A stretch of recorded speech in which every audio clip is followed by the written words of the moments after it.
Bienvenido al programa número 40 de Desafío 2017 en esta tercera temporada que estamos en la pantalla de C5N.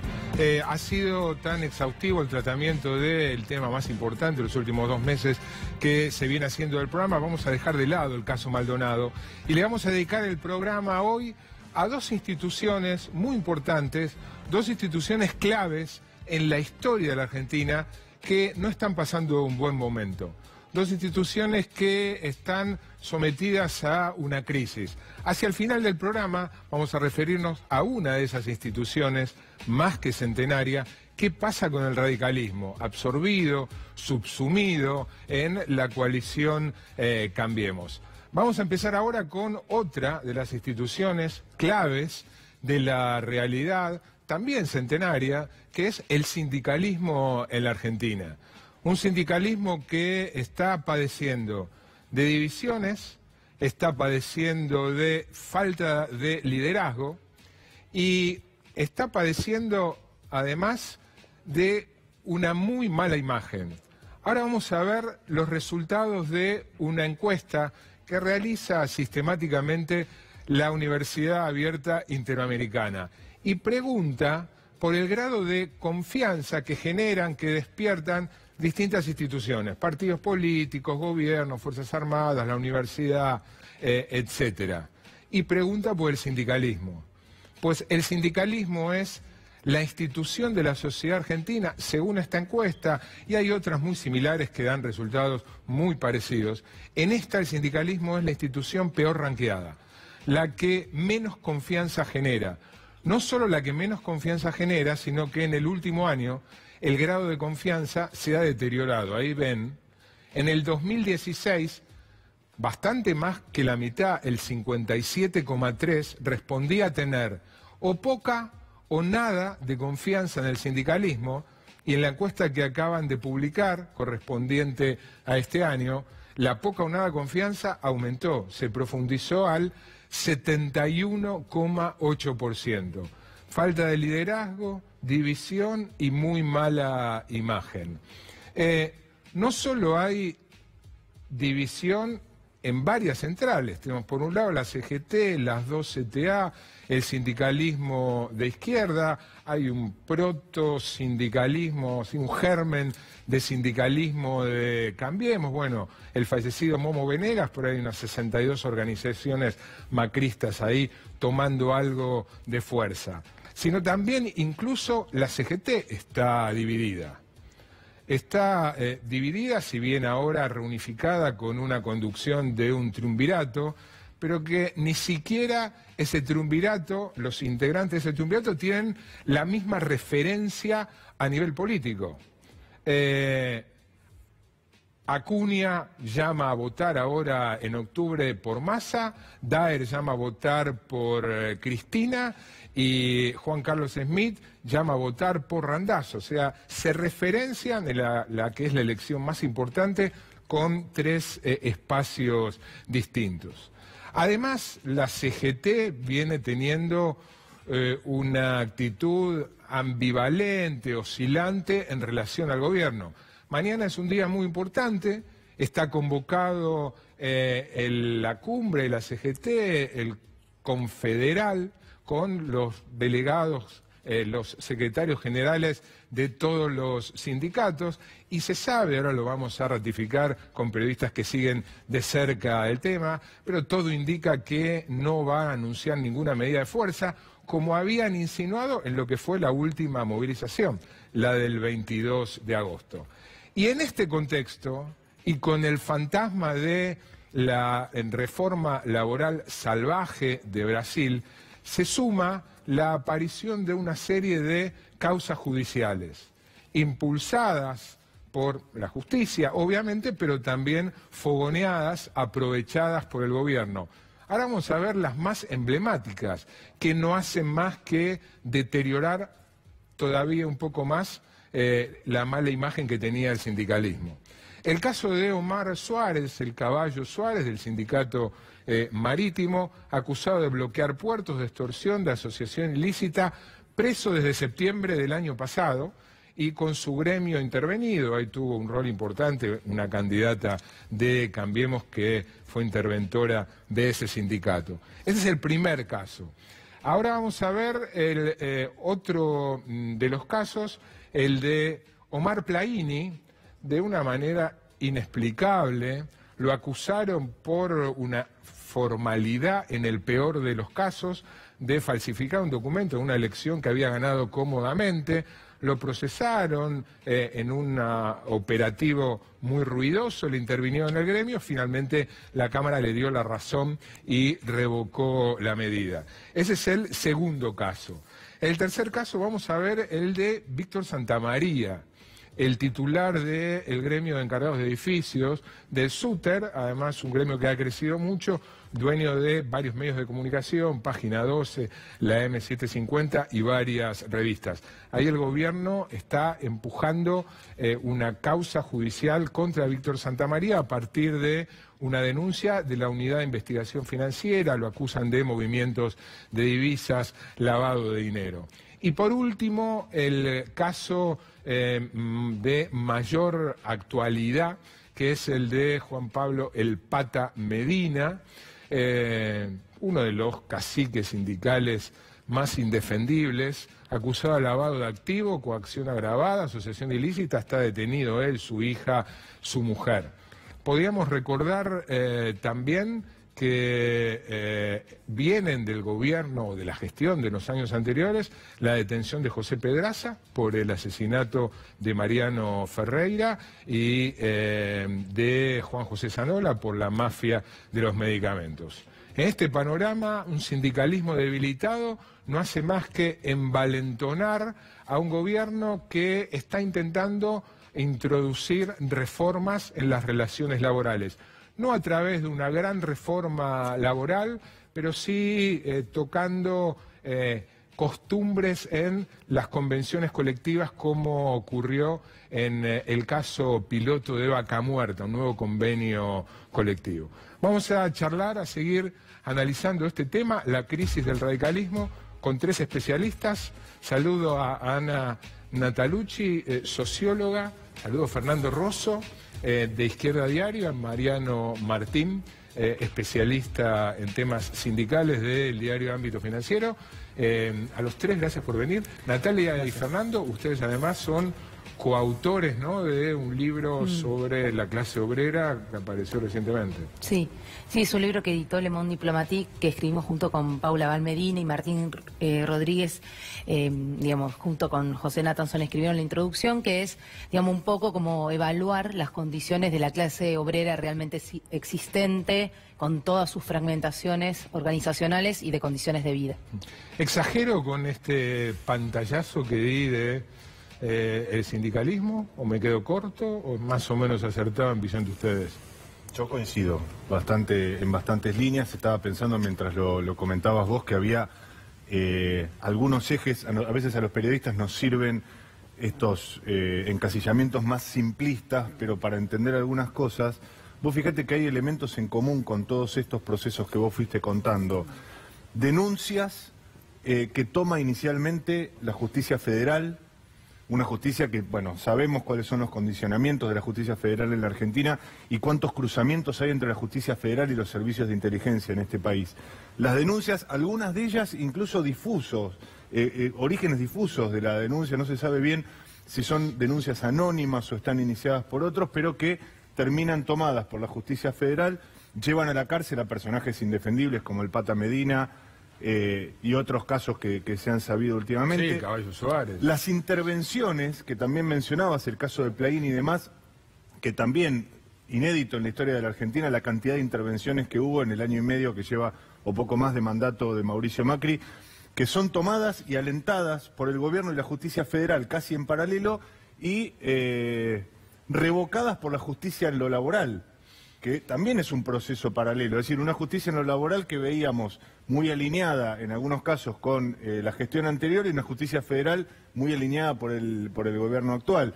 Y hoy vemos este proceso también muy conducente para disciplinar a los gremios y a veces hasta para darles una mano a algunos dirigentes que están cerca del gobierno y que tienen líneas internas rebeldes, como el caso de la UOCRA. Por un lado, el Pata Medina en La Plata y hoy la novedad en Bahía Blanca, otra línea interna disidente respecto de Gerardo Martínez que renuncia solamente al señalamiento de María Eugenia Vidal. Ella dijo, he visto actitudes extorsivas también, así como veíamos del Pata Medina, de parte de la dirigencia de Bahía Blanca, al mismo tiempo alineada con el kirchnerismo. Quiero decir, hay algunos procesos que se van repitiendo y una dirigencia que en grandes líneas hoy busca una negociación, pide a gritos una negociación con el gobierno y encolumnarse para poder gestionar esta suerte de reforma laboral que quiere el Ejecutivo. Ana. Yo matizaría un poco, matizaría dos cosas. Me parece que hay en algunos casos de algunos dirigentes donde son cosas distintas, digamos, no es lo mismo la causa de Zanola que la de Pedraza, digamos, que está acusado, o sea, está condenado por asesinar a un militante. A perpetua. Sí, exacto. Sí, además con todo, digamos, la cuestión de las terciarizadas y cómo se monta el asesinato de Mariano Ferreira. Y otra cosa es, por ejemplo, la intervención de Plaini, donde ahí sí hay una persecución política, porque la verdad es que la causa, digamos, primero que Plaini tenía fueros, con lo cual, digamos, hay todo un viso de ilegalidad en el procedimiento que ya es sospechoso. Pero otra cosa que quería marcar es, a veces cuando se dicen estas encuestas, digamos, es común, digamos, en sociología ver este tipo de encuestas, pero a veces hay que ver en qué clases sociales está, porque en una época, digamos, no hace mucho tiempo, cuando se fraccionaba según la clase social y la percepción de los dirigentes sindicales, era muy negativa en clases altas y clases medias, pero cuando uno iba a sectores populares, ya la imagen negativa de los sindicatos no era tan alta. Entonces a veces se termina homogeneizando. Quiero creer que la encuesta tomó una muestra representativa por clase social, entre otras cosas. Sí. Habría que prestar un poco de atención. Yo creo que hay sectores que tienen un vínculo... ¿Pensás que no es tan mala la imagen como la que se desprende de esos números? Yo creo que depende cómo se pregunte. Yo creo que los dirigentes sindicales, si uno piensa en grandes dirigentes, sí tienen una imagen negativa alta. Si uno le pregunta a muchos sectores qué desempeño tienen los sindicatos todavía en su vida, que tienen que ver con cuestiones que tienen que ver con el turismo, con su vida cotidiana, con la obra social, incluso tienen otra imagen, ¿no? Te un dato justamente relacionado con lo que dice ella. Vos sabés que el ministro Triaca se reunió hace pocos días con la CGT y les mostró una encuesta, aparte de la que estamos conociendo ahora, les mostró una encuesta donde, claro, da cuenta de una muy mala imagen de los dirigentes sindicales, pero de una buena imagen de la gestión justamente sindical de las organizaciones y en términos de obras sociales. Y además de eso, me parece que estas preguntas que hacen a veces las encuestas, habría que preguntarle al encuestado si prefiere tener representación sindical o no tenerla. Sí. Habría que ver ese es el otro punto, ¿no? Claro. A mí me parece que hicieron, digamos, desde la conversión del sindicalismo empresario, la separación con la vida cotidiana del trabajador de a pie, los dirigentes sindicales hicieron mucho para tener, muchos dirigentes sindicales hicieron mucho para tener mala imagen y tirar al niño con el agua sucia, digamos, ¿no? Porque en las discusiones con el Pata Medina y con todo, es decir, digamos, la línea del gobierno, la política del gobierno es acusar en algunos casos verdaderamente, como el caso del Pata Medina, para decir necesitamos un país libre de sindicatos, ¿no? Ahora, yo las divisiones también, coincido bastante con lo que se plantea, pero las matizaría. Divisiones de corrientes internas, ideológico-políticas, hubo siempre en el movimiento obrero, desde la prehistoria, desde antes del peronismo, las corrientes anarquistas, sindicalistas, etc. Y por otro lado, la debilidad yo creo que es más contradictoria también. En algunos casos le conviene un sindicalismo fuerte, o negociar con un mantenerle el poder a determinados dirigentes sindicales. Como decir, le conviene al gobierno. Al gobierno, claro, no es que están tan débil yendo de plano contra todos. Caso PepsiCo, caso de la alimentación. Un conflicto durísimo, y le convenía, y lo negoció con Daer, que Daer se mantenga fuerte a su sindicato, porque a pesar de perder prácticamente el 10% de los afiliados con una fábrica que cerró, no hizo nada, no movió. Eso es a favor del gobierno, y tras de eso, lo mismo con el Pata Medina en otro sentido, tras de eso hay muchas discusiones, negociaciones como con el ESMATE, con otros gremios que tienen un rol contradictorio. Por un lado son la expresión de un movimiento obrero que no es lo mismo la crisis de los dirigentes que la crisis del movimiento obrero, necesariamente, aunque tiene una crisis el movimiento obrero, pero que se ha recuperado, tiene la tasa de sindicalización más alta del continente, sino del mundo. Y por otro lado son un factor de contención importante, por lo cual yo no veo que rápidamente avancen contra todos y que va a ser mucho más quirúrgico y que no necesariamente se va a definir en el destino de los dirigentes individuales. Antes de seguir, lo coyuntural. Mañana es un hecho que que no se anuncia medida de fuerza en el Confederal. Absolutamente. Hay algo que es muy paradójico. No solo mañana no se va a anunciar ninguna medida de fuerza. El 22 de agosto, vos lo recordabas, se había anunciado que en el Confederal seguramente se iba a dar el siguiente paso hacia un paro nacional. Sino que yo plantearía esta paradoja. Vos fijate que mañana en el Confederal van a ir, como prácticamente muy pocas veces en su historia, todos los sectores internos de la CGT, a excepción de las 62 organizaciones, que hoy es una expresión bastante marginal dentro de la CGT, pero el resto van a ir todos. Es el sector macrista, ¿no? Es el sector más puramente macrista, hay otros que lo son. Identificado. Sí. Exacto, pero después van a ir los gordos, van a ir el sector de Moyano, van a ir los gremios del transporte, van a ir sectores hasta disidentes como el MASA o la Corriente Federal. Sin embargo, y esta es la paradoja que yo creo que hay, es el momento de mayor cohesión interna y probablemente uno de los momentos de mayor debilidad interna de la CGT, te diría prácticamente de los últimos años. Es decir, ni siquiera en el kirchnerismo, ni siquiera en un gobierno afín teóricamente, por lo menos de línea peronista, la CGT atravesó una debilidad como esta. Es decir, hoy está mostrando cohesión y está mostrando fortaleza en términos formales, pero al mismo tiempo está pidiéndole al gobierno, sentémonos para una negociación donde perdamos lo menos posible. No están yendo detrás de una conquista de más derechos. Enseguida seguimos con ustedes. Les dejo plantear una pregunta, y es ¿en qué medida incide en esta crisis, en la situación que está atravesando el sindicalismo y puntualmente la CGT, la falta de un liderazgo? Uno recuerda, qué sé yo, Bandó, Rucci, Ubaldini, Moyano. Dudo que alguno de los tres triunviratos pase a la historia como un personaje importante. Se la dejo planteado, voy a presentar, a seguir hablando del tema y después lo sumamos a la mesa a José Natanson y vengo enseguida. José, muy buenas noches. ¿Qué tal, Marcelo? Muy bien. Bueno, estamos hablando de tasa de sindicalización, vos creo que algo de eso vas a mostrar. Sí, efectivamente. Siempre decimos, Marcelo, que una máxima básica del análisis político, un axioma, que el poder no es un absoluto, sino el resultado de una relación, el saldo precario, cambiante de una relación. ¿Por qué el gobierno se las agarra con el sindicalismo? Una pregunta básica. ¿Por qué esta ofensiva antigobierno? Bueno, porque el sindicalismo tiene con qué. En un contexto en el cual el peronismo partidario está fragmentado, el peronismo territorial, gobernadores, intendentes, es siempre débil, siempre dependiente fiscalmente del gobierno nacional, el sindicalismo aparece como, en este contexto de debilidad, en una relación con los demás peronismos, el único que tiene con qué enfrentar al gobierno y con qué resistir al gobierno. Vamos a ver efectivamente en qué se sustenta este poder sindical. Primero, tasa de sindicalización en América Latina, es decir, qué porcentaje de la población en blanco que tiene asalariada en blanco está registrada en algún sindicato. Argentina 32%, el país con más tasa de afiliación de América Latina, Bolivia 27%, Brasil 18%, y países que muchas veces son modelos para algunos eso es el 32%, eso es sobre los trabajadores en blanco. Trabajador en blanco registrado, digamos. O sea que sobre el total es muchísimo menos, habida cuenta de que tenemos un tercio de la población será más negro. o menos 45%, si no me equivoco. Menos. 25% sobre el total del universo de trabajadores. Hay otra forma de medir esto, que es la cobertura de negociación colectiva, es decir, cuánta gente está cubierta por una negociación colectiva. Vamos a ver otros datos que comparan la cobertura de negociación colectiva en América Latina. Mirá, Uruguay 90%, una cantidad enorme de trabajadores cubiertos por convenios colectivos de trabajo. O sea, países de los cuales el salario de los trabajadores depende de la negociación paritaria. Entre sindicatos y empresarios. Brasil 60%, Argentina 60%, otros países modelos, México, Chile, etcétera, abajo del 15%. Hay más gente cubierta por negociación colectiva, porque hay gente que no está afiliada y de todos modos se beneficia por una negociación colectiva. Algunos datos de gremios muy rápido. Comercio, 1 millón de afiliados. Construcción, 440.000. UATRE, 340.000. Momo Venegas. Los metalúrgicos, 300.000. Sanidad, 200.000 DAR. Para dar algún... Organizaciones gigantescas. Gigantescas. Otro factor que ayuda a entender por qué los sindicalistas tienen poder, vamos a ver unas vistas aéreas de las movilizaciones sindicales. Esta es la última movilización sindical.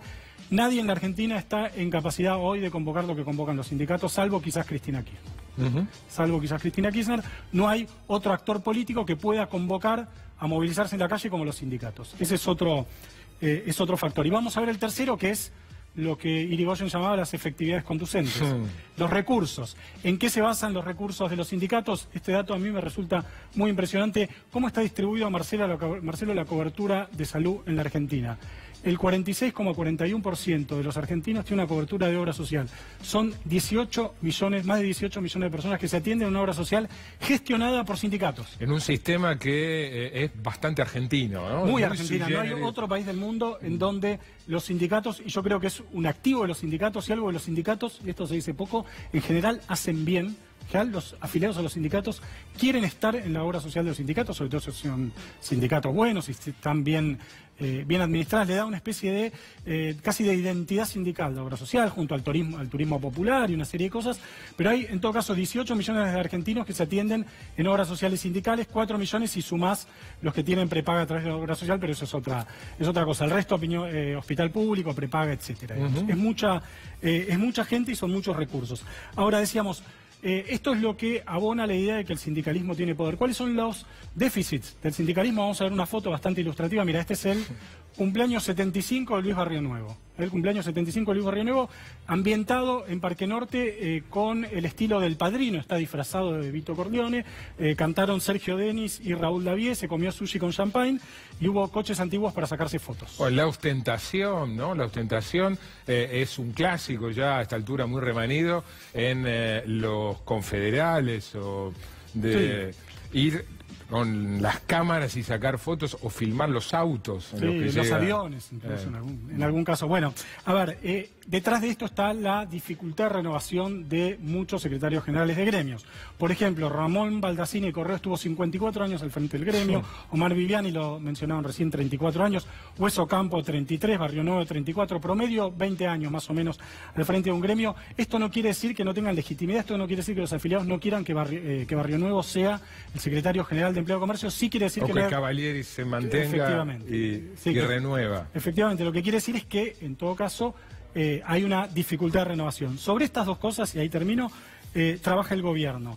En el caso de la mala imagen de los sindicatos, usa una figura literaria que es la sinécdoque, que es tratar el todo por la parte. Lo agarra, en el Barrio Nuevo no sería el caso, lo agarra el Pata Medina y crea la sensación de que el Pata Medina es todo el sindicalismo, cosa que sabemos que no es así.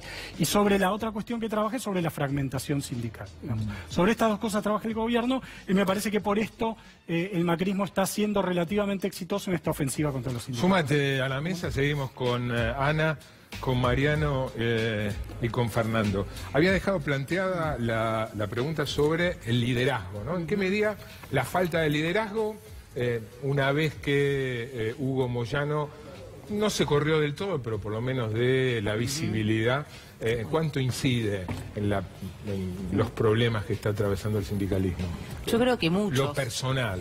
No, sí, no sé si lo personal, pero sí muchos, un liderazgo, porque la CGT es una, digamos, el sindicalismo en general es una estructura vertical, y esta idea del triunvirato, digamos, me parece a mí que sirvió en un momento para poder, digamos, reconstruir una importante fragmentación que tenía el sindicalismo en los últimos años del kirchnerismo, pero que fue una apuesta fuerte en el sentido que fue por 4 años.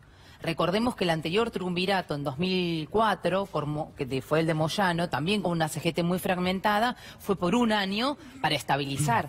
Pero este triunvirato tenía un propósito de 4 años. Entonces, en este marco, además de ofensiva de los sectores dominantes y una CGT tan fragmentada, el triunvirato pareciera que se neutraliza más que lograr una estrategia común. Incluso desde los carismáticos, ¿no? No hay ninguno que sobresalga. Que muchas veces en política es un factor a tener en cuenta, lo carismático. Sí, yo creo que hay demostraciones palmarias de la falta de una conducción más rígida a la cual están acostumbradas hasta las bases, si queremos hablar de bases en algún momento, y lo vimos el 7 de marzo en la marcha a la Plaza de Mayo, cuando terminó en ese escándalo, una marcha absolutamente multitudinaria que podría haber sido tranquilamente muy bien capitalizada por la CGT y termina, obviamente, para beneficio del gobierno y de los medios que lo respaldan, con aquellos titulares de incidentes, el robo del atril, etcétera, etcétera. Y no solo eso, creo que más grave incluso para la simbología interna de la CGT fue el plenario que hubo en el microestadio de Ferro, donde ya no era la posibilidad de espontáneos o el aparateo por parte de alguna agrupación política, como se dijo en su momento, que el kirchnerismo le había hecho esa cama, entre comillas, a la CGT, sino que fue la propia estructura de la CGT que terminó chiflando a algunos de los oradores durante aquel acto. Es decir, eso era algo impensado en cualquier conducción histórica de la CGT, hablando de Ubaldini, es decir, contemporáneos desde la democracia, era algo impensado. Por ahí una pregunta para Fernando, porque muchas veces cuando uno habla del sindicalismo me parece que uno tiende a hablar de la superestructura sindical, digamos, secretarios generales, las confederaciones, etcétera. Por abajo, algo mencionaban recién, pero me parece interesante eso. ¿Qué es lo que está pasando, digamos? ¿Hay una mutación? Porque yo sé que hay delegados jóvenes, que hay un activismo de comisiones internas que por ahí hace un tiempo no había. Ana también trabajó eso. ¿Cómo lo ves a eso, Fernando? Sí, yo creo que hay, no lo desligaría de la transición del país, ¿no? O sea, tanto la crisis de liderazgo de la CGT, a mí me parece que cuando hay auge económico, fue Daer en su momento con Menem, fue Moyano cumpliendo un rol también de marcarle la paritaria, hacia arriba y hacia abajo. Y efectivamente hay, digamos, cuerpos delegados, comisiones internas que no responden a las conducciones tradicionales, pero que también ahora están en un momento, si se quiere, el movimiento obrero convencionado, digamos, conservador, ¿no? ¿Por qué? En gran parte porque la dirigencia sindical está haciendo en bloque, digamos, está negociando con el gobierno y hizo el paro del 6 de abril, que Acuña creo que fue que dijo, lo hizo para descomprimir, y lo iba a hacer para descomprimir, que no era contra nadie, y efectivamente fue así. Entonces eso, a veces la pregunta sería, ¿por qué las bases ante un ajuste como el de Macri, no saltan, no pasan por arriba? Entonces se le hace una exigencia como que es un poco extraordinaria, ¿no? Porque deberían, primero, al terror de los despidos, porque hay despidos y en la industria, sobre todo, muchos despidos, al conservadurismo o al quietismo de sus propios dirigentes, tendrían que pasar por arriba de todo eso para demostrar que quieren pelear. Yo tomo dos. Tomé el conflicto de PepsiCo, tomó el conflicto de los docentes, por ejemplo, también fue un conflicto que participó, y donde hay seccionales opositoras en el Gran Buenos Aires de los UTEBA, y se participó cuando se los convocó, digamos. Y ahora, si esta dirigencia sindical mantiene este ritmo, yo estaba repasando los 90. Le hicieron un paro en el año 92, famoso paro el 9 de noviembre del 92. Le hicieron un paro en el 94 y le hicieron un paro en el 95, el 6 de septiembre del 95, donde uno de los mismos protagonistas de ahora, como Gerardo Martínez, dijo, no es contra nadie, es el mismo diario. Y en el medio se pasó el menemismo. Después vino el MTA, después vinieron el paro y medio, pero en eso se concentró el menemismo. Entonces hay que ver, digamos, si esta dirigencia sindical está cumpliendo ese rol, muchas veces son los mismos protagonistas, y ver qué es lo que sucede por abajo de ahí en más, con un movimiento obrero distinto al de los 90. ¿Qué imaginan ustedes si, como se pronostica, hay más o menos un consenso, la economía deja de caer y pega algún rebote? Es decir, el sindicalismo, este sindicalismo en un contexto económico algo mejor del que tuvimos durante la presidencia de Macri hasta ahora. Yo creo que esa es la expectativa hoy del sindicalismo. Hoy están parados, por lo menos cuando uno habla con la dirigencia, los que van a ir mañana al Confederal, incluso los que no están participando, pero aspiran a una unificación más concreta de la CGT. Ese sindicalismo, el más tradicional, el más burocrático o burocratizado, si se quiere. Los ESMATA, los WOM, WOCRA. Absolutamente todos ellos están, digamos, primero parten de una base de, bueno, perdimos, el peronismo perdió, nosotros somos parte de eso, se corren de la derrota porque dicen, a nosotros no nos convocaron para la campaña ni para las elecciones, entonces no somos padres de la derrota, pero al mismo tiempo, como sector político, nosotros perdimos y ganó un signo político distinto. Tenemos que atravesar, tenemos que recorrer este espacio, esta instancia política negativa, tratando de preservar las mayores prerrogativas posibles del sindicalismo. Básicamente, el modelo de monopolio de representación o de unicidad sindical, el modelo del mecanismo de obras sociales y el formato de negociación a través de paritarias nacionales que irradia después hacia esos sectores. Creo que la CGT, en lo que dure el mandato de Macri, se va a concentrar en esos tres pilares y va a tratar de no perder en el resto. Por último, Ana, yo les quería preguntar si la crisis sindical, en particular de la CGT, no es la otra cara de la moneda de la crisis del peronismo. vos escribiste, ¿no?, que el peronismo... Sí, se había desindicalizado. Y que eso es irreversible, explícalo. No, eso es, en realidad yo lo dije, quedó como titular, es un gran acuerdo académico, lo que pasa es que yo lo traduje como un lenguaje más general. No, es esa idea de que el peronismo ya no es más un partido de base obrera, en tanto la clase obrera se transformó por las transformaciones del mundo del trabajo. Y entonces que hoy el peronismo, digamos, está en crisis porque lo que está en crisis es su base social, de la misma manera que uno puede pensar en otros partidos de la misma manera.